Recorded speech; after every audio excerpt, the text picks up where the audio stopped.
Saint-Esprit, un seul Dieu. Amen. Que sa bénédiction repose sur nous, maintenant et pour toujours. Amen. On a entendu ensemble le miracle de la pêche miraculeuse que le Seigneur a fait avec ses disciples. Et dans cet évangile, on voit bien que le Seigneur a demandé, afin qu'il ait cette bénédiction et cette multiplication de poissons qu'ils ont pu pêcher, de s'éloigner un peu de la terre, de rentrer dans les profondeurs. Une chose qu'on a tous besoin de vivre, non pas uniquement d'entendre ou d'avoir une réflexion là-dessus, mais aussi de vivre sérieusement, et pas uniquement pour chacun de nous, mais aussi pour nos familles. Parce que malheureusement, on s'intéresse vraiment à tout ce qui est de la terre, c'est-à-dire dans notre façon de vivre ou d'éduquer nos enfants. On veut bien qu'ils soient sages, qu'ils soient polis, qu'ils ont des bonnes notes, qu'ils progressent bien dans leur cursus d'éducation, et on les force même parfois à faire des activités, qu'ils soient sociales, qu'ils soient vraiment très brillants vis-à-vis de la société dans laquelle ils vivent, d'un point de vue intellectuel. Mais attention, parce que c'est pas suffisant, c'est pas ça qui va leur faire vivre la vie éternelle. Il faut aussi donner l'importance de ce qui concerne leur vie éternelle. Cette éducation manque une dimension fondamentale qui est l'éducation religieuse et spirituelle. Si on donne moins d'importance à cela, et aussi dans nos maisons, parce que le catéchisme est une dimension, mais elle n'est pas suffisante, parce que l'Église elle est ouverte pour offrir des services et des activités, des éducations. Mais les enfants, ils doivent venir déjà dans un état préparé pour recevoir cette éducation. Si les parents ou la maison déjà ne ressentent pas le besoin du Seigneur au sein de la maison, le besoin de l'éducation chrétienne et de l'éducation spirituelle, comment ils peuvent transmettre cela à leurs enfants? Si on voit que nous sommes hésitants vis-à-vis de nos prières, hésitants vis-à-vis de notre engagement spirituel personnel, comment peut-on transmettre cela à nos enfants? Comment peut-on vivre cela dans nos foyers? Ce qu'on transmet, c'est une lassitude, c'est une vie de ça va ou ça va pas. Mais vaut mieux de transmettre une vie spirituelle sérieuse, un engagement spirituel. Si on n'arrive pas à le vivre, on doit faire un arrêt et se demander, est-ce que je suis dans les profondeurs ou bien je vis une vie spirituelle très superficielle dans laquelle je regarde uniquement mon apparence vis-à-vis des autres, ce qu'ils pensent de moi, ce que je compte pour eux, ainsi de suite. C'est pour cela, parce que moi je vis dans cette superficialité, que mes enfants me disent « mais j'ai pas des amis à l'église ». Attention, si tu n'as pas des amis au paradis des cieux, au royaume des cieux, tu vas pas y aller, tu n'as pas besoin d'y aller, tu ressens pas que si tu le fais pas, si tu n'y vas pas, tu perds toute ta vie. Au royaume des cieux, tu t'es fait des amis ou pas? C'est ça qui compte. On se pose des questions très superficielles, comme si c'était une association, une réunion sociétale dans laquelle on a besoin de se voir. Mais on est là pour voir le Seigneur, Dieu, tout seul. Et après, tout le reste, compte ou compte pas, n'a pas de valeur. Si on n'a pas dans nos têtes qu'on est à l'église pour avoir cette rencontre avec le Christ et cette communion avec lui, comment peut-on transmettre cela à nos enfants? La seule chose sur laquelle on ne fait pas un appui, c'est la vie spirituelle dans nos foyers. Je force mes enfants à étudier, je force mes enfants à être polis, je force mes enfants à avoir des amis, de faire des activités, mais je les force jamais à prier. Je les force jamais à avoir une vie spirituelle. Je les force jamais, je dis, ah, mais je ne peux pas, sinon ils ne vont plus venir.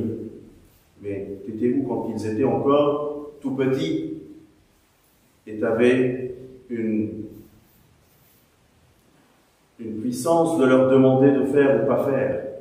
Est-ce que tu les as enracinés en Christ? Est-ce que tu les as poussés pour avoir cette activité dès leur jeune âge? Une question très importante et fondamentale. C'est ça les profondeurs, c'est ça la multiplication des poissons. C'est ça la pêche miraculeuse. Regarde tes filets. Est-ce qu'ils sont vides? Est-ce que tu as travaillé toute la nuit et tu n'as rien dans tes filets? C'est normal. Parce que tu n'as pas travaillé selon la parole du Seigneur. Quand le Seigneur a dit, lancez vos filets, c'est à ce moment qu'ils ont pu avoir tous ces poissons et toute cette pêche. La parole du Seigneur, elle est où? C'est pas une vie sociétale. C'est pas des réunions pour faire joli et rencontrer des amis. Désolé. Si tu viens chercher des amis, tu te trompes de lieu. Tu as un seul ami à l'église qui est le Seigneur. Et tu viens le rencontrer, on doit enraciner cela dans la tête de nos enfants et de nos adultes. Viens rencontrer le Seigneur. Viens pour prier. Viens pour avoir la bénédiction de cette église, qui est des jeunes, des enfants, des adultes ou pas. C'est pas ça le souci. Voyons comment on a senti quand l'église a été fermée. On a une grande bénédiction d'avoir l'église toujours ouverte et qu'on puisse encore venir célébrer des messes, avoir des prières, des réunions, des activités. C'est une grande bénédiction dont on ne sent pas la grâce de Dieu qui nous a offert cela. On a un devoir. Et attention, on ne sera pas sauvé si on ne le fait pas. C'est pas uniquement pour ta vie personnelle que tu seras sauvé, mais c'est aussi pour la vie de ta famille. Même si tu n'as pas des enfants, la vie de tes proches, la vie de tes voisins, la vie de ton entourage, elle compte aussi parce que tu n'es pas seul. C'est ton devoir de montrer le Christ présent dans ta vie et ton assiduité et d'aller jusqu'au bout. Celui qui arrive à résister et à aller jusqu'au bout, c'est celui qui sera sauvé. Mais celui qui lâche ou celui qui laisse passer, c'est celui-là qui va perdre. Mais c'est dommage d'être ici aujourd'hui ou de venir à l'église un jour et avoir ce baptême qu'on a reçu tous, une ouverture des portes des cieux, mais on est resté sur la porte. On n'est pas rentré dedans. On n'a pas découvert tout le trésor qui se cache à l'intérieur. Voyons aujourd'hui que chacun de nous révise son intérieur. Est-ce que je suis dans les profondeurs? Ou bien je le pense, mais je suis en train de traîner dans la surface, sur la superficie. Et je pense que j'ai accompli mon devoir et j'ai fait ce qu'il faut, mais j'ai pas de poisson. J'ai travaillé toute la nuit, mais aucun poisson est présent dans mon filet. Revois ta vie personnelle et vois comment tu réfléchis à ta relation avec Dieu. Est-ce que tu cherches à la voir, à le vivre, à le communier, à participer avec lui à sa croix, sa passion, tous les éléments qu'il a vécus pour de vrai. C'était pas une démonstration dans un laboratoire, mais c'était une vie qu'il est venu quand il a pris chair pour vivre parmi nous. C'était pas juste une explication théorique, mais c'est une vie réelle qu'il nous a donnée sur la croix. Profitons chacun de nous de cette vie, de cette annonce, de cet appel, afin de rentrer avec lui. Il ne va pas t'abandonner, il va prendre ta main pour te guider sur les profondeurs. Voyons même Saint-Pierre quand il a marché sur l'eau et il a loupé les yeux du Seigneur et il a commencé à réfléchir, mais comment puis-je aller plus loin? Il était là pour lui tenir la main et le lever et ne pas le laisser se noyer dans l'eau, malgré qu'il n'a pas réussi d'aller jusqu'au bout et tenir ferme à l'appel que le Seigneur lui a fait de venir vers lui. Soyez ferme dans ce que vous faites, soyez ferme dans votre relation avec Dieu, soyez aussi sérieux dans votre engagement, dans vos prières, dans votre lecture spirituelle, dans votre enseignement, dans vos foyer, pour que le Seigneur soit le centre, le foyer, le milieu et l'objectif de notre vie. Gloire à lui éternellement.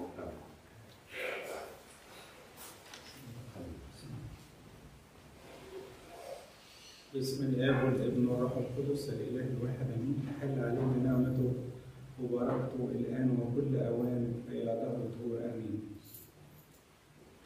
إنجيل هذا الصباح المبارك بيكلمنا عن إزاي السيد المسيح لما اجتمعت حواليه الجموع علشان يسمعوا كلامه أمر تلاميذه اللي كانوا في سفينتين إن هم يبعدوا قليلا، وعلم الجموع من السفينة. يعني السفينة كانت هي المنبر اللي علم من خلاله. ولما فرغ من الكلام قال لسمعان تقدم إلى العمق وإلقوا الشباك للصيد. وهي دي الكلمة اللي احنا هنتأمل فيها النهارده. الأمر اللي أمر به السيد المسيح تلاميذه والمؤمنين تقدم إلى العمق، أو ادخل إلى العمق، أو ابعد إلى العمق. المسيح بيدعونا إن احنا ندخل إلى العمق في الحياة الروحية، ندخل للعمق في العلاقة معاه، ما نكتفيش إن تكون علاقتنا به علاقة سطحية، نكتفي ببعض الأمور الشكلية ونفتكر إن إحنا كده بنعيش علاقة حية معاه. فهي دعوة لينا لعدم الاكتفاء بالشكليات والسطحيات في العمل الروحي. عشان كده إحنا محتاجين إن إحنا نراجع علاقتنا الروحية في عدة محاور. مش هنقدر نغطي طبعا كل المحاور، لكن هنكتفي بكم نقطة. عمق الصلاة. الصلاة ليست هي تتميم بعض الواجبات الروحية أو تلاوة بعض الكلمات. واحد يقف يصلي فتبقى الصلاة بالنسبة له مجرد كلمات تخرج من فمه، وربما ينطبق عليه كلام الكتاب قلبه مبتعد بعيدا، زي ما ربنا اتكلم عن الشعب في العهد القديم وقال ان هذا الشعب يكرمني بشفتيه ولكن قلبه بعيد خالص. الصلاة بالنسبة لنا مش كلمات ولا واجب روحي علينا ان احنا نتممه، ولا ممارسة طقوس تعبدية لازم نمارسها زي يوم الحد في قداس فلازم نروح القداس ونحضر القداس. احنا ما عندناش الفكرة دي، لكن احنا في الصلاة بننشد الله من أعماق قلوبنا وبنودع عقولنا وكل كياننا نحو الله. عارفين الصلاة العميقة احنا بنختبرها في أوقات كثيرة جدا، لما تبقى في معاناة، لما تبقى في شدة بنمر بيها ويصلي الإنسان. الصلاة بتاعته في هذه اللحظات بتكون صلاة عميقة. لسه بسمع حوار لنيافة الأنبا بنيامين مطران المنوفية بيحكي عن فترة التحفظ على قداسة البابا والآباء الأساقفة وعدد من الكليروس وعدد من الشعب، وبيحكي إن بمجرد ما تم اقتياده هو في العربية كان معاه إجبية، طلع الإجبية من جيبه ودخل في صلاة عميقة. يعني بحسب تعبيره بيقول فصل نفسه خالص عن المشكلة وعن الأمور اللي جارية ودخل في صلاة عميقة وسلم أموره كلها لربنا. هو مش عارف الأمور يعني هتمشي ازاي، لكن هو سلم الموضوع كله في ايد ربنا وكله ثقة ان الله هيعمل وهيرتب للخير. اللي اختبره سيدنا أنبا بنيامين احنا بنختبره في ظروف كتيرة. لو واحد مريض والحالة المرضية عنده حرجة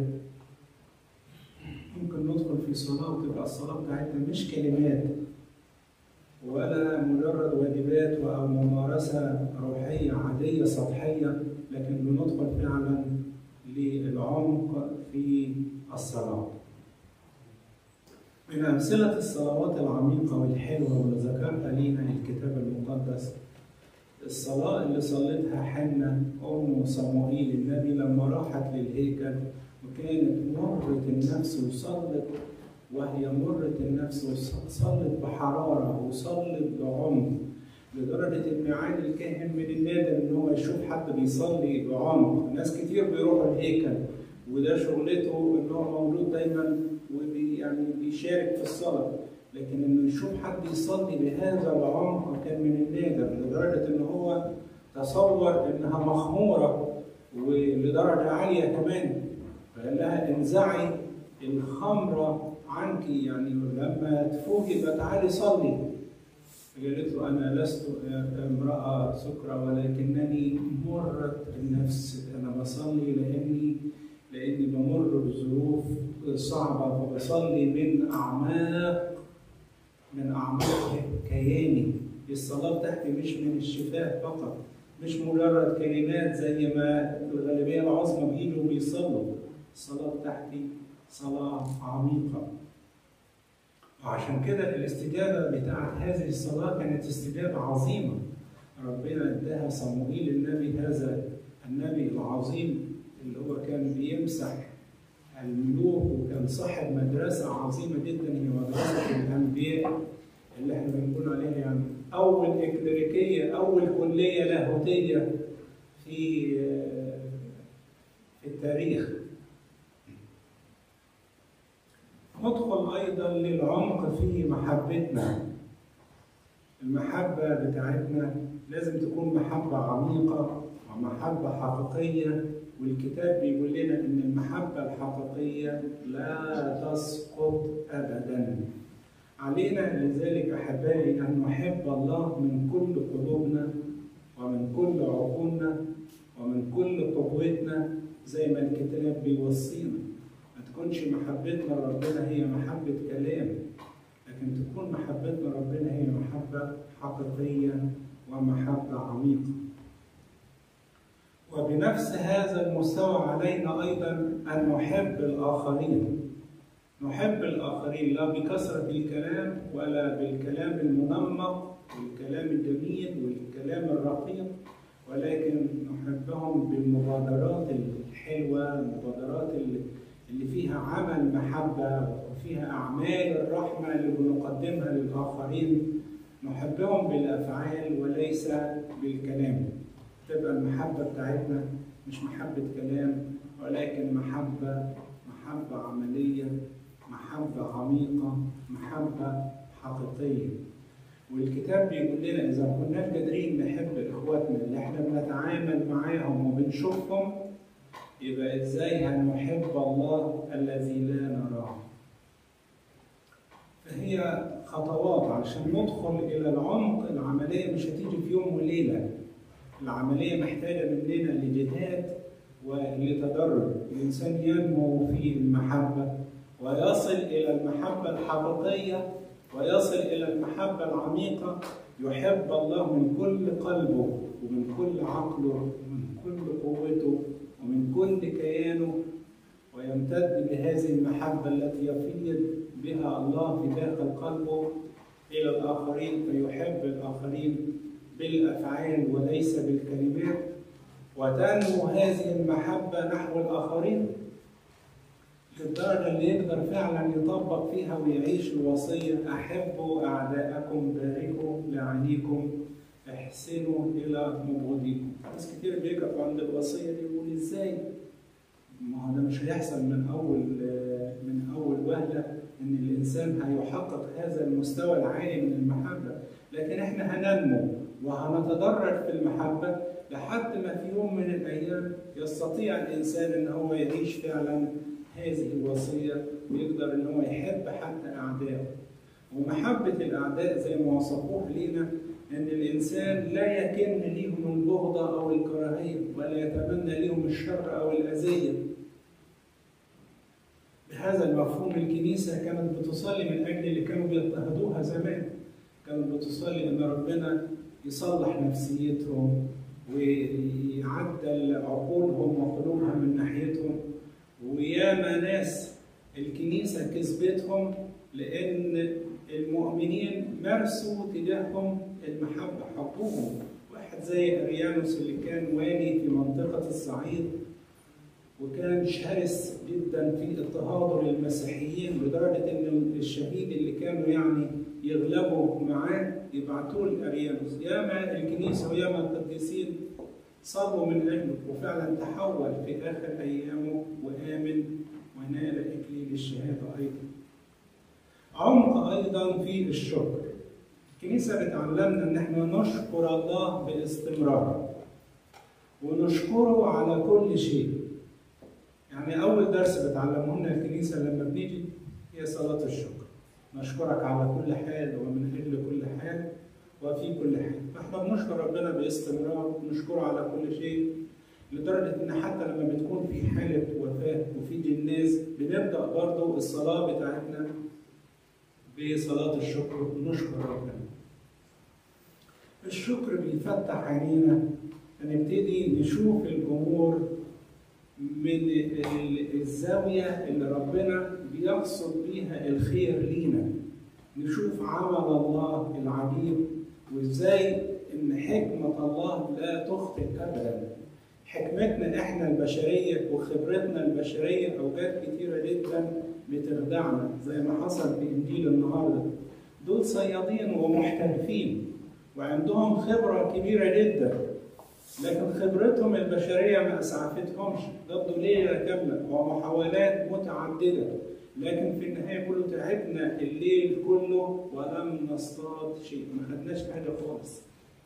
فاللي هيعتمد على فهمه واللي هيعتمد على حكمته وعلى خبرته البشرية ممكن يبقى هي دي نفس النتيجة اللي وصلوا ليها، إن إحنا ما خدناش حاجة.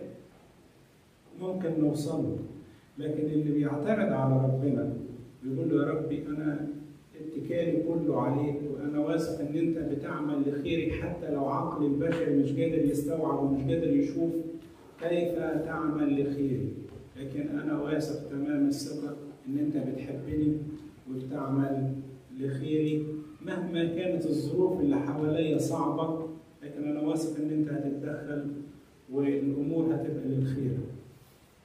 الشخص اللي بيبحث عن السعادة وكل همه إن الظروف اللي حواليه تتغير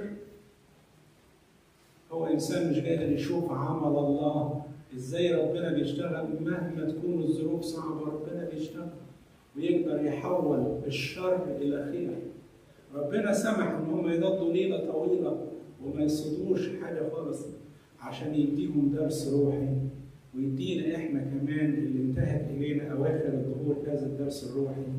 هي ضرورة الاتكال لا على حكمتنا البشرية ولا على خبرتنا ولا على فهمنا، لكن الاتكال الكامل على ربنا وعلى كلامه وعلى وعوده. على كلمتك نلقي الشبكة. فلما ألقوا الشبكة صادوا سمك كثير جدا. أمور كثيرة جدا حوالينا تستحق فعلا إننا نشكر ربنا عليها، لكن نادرا ما نشكر الله عليها. أعرف واحد يعني مر بظروف تعب ما كانش بيقدر يعني ينام على الجنب بتاعه الناحية دي أو الناحية دي، يتجلب بس على السرير اللي احنا بنعملها بمنتهى السهولة. لما ربنا بيدينا شوية الصحة ونبص نلاقي الإنسان هو قادر يعمل كده، يقول يا أنت بتدينا يا رب نعم كتيرة جدا وأنا مش واخد بالي. واحد من شعبي مر بظروف صعبة ما كانش قادر يدخل الحمام عشان خاطر يعني شوية بول ينزلوا، دخل عناية مركزة ومصاريف كتيرة جدا. الأمور اللي احنا بنعتبرها عادية ولا تستحق الشكر، لا دي أمور تستحق الشكر. ظروف كورونا اللي احنا بنمر بيها، الناس اللي مش قادرة تاخد نفسها واحنا قادرين ناخد نفسنا بمنتهى السهولة، ويروحوا تحت الأجهزة بتاع التنفس الصناعي، أحيانا تكون موجودة وأحيانا ما تكونش موجودة. أمور كثيرة جدا تستحق أن نشكر الله عليها، لكن نادرا ما نلتفت إليها ونادرا ما نشكر الله عليه. عشان كده الكنيسة بتعلمنا كلنا نشكر ربنا باستمرار ونشكره على كل شيء. ربنا يدينا اننا ندخل للعمق في العلاقة معاه، وما تبقاش علاقتنا بيه علاقة سطحية، ولا العمل الروحي بتاعنا نكتفي فيه بالأمور الشكلية، لكن ندخل دايما للعمق ونتعمق في حياتنا مع ربنا وفي الطريق معاه. الله يقوينا ويسندنا في جهادنا. لكل مجد وبركة الآن وكل أوان وإلى دهر الدهور. آمين.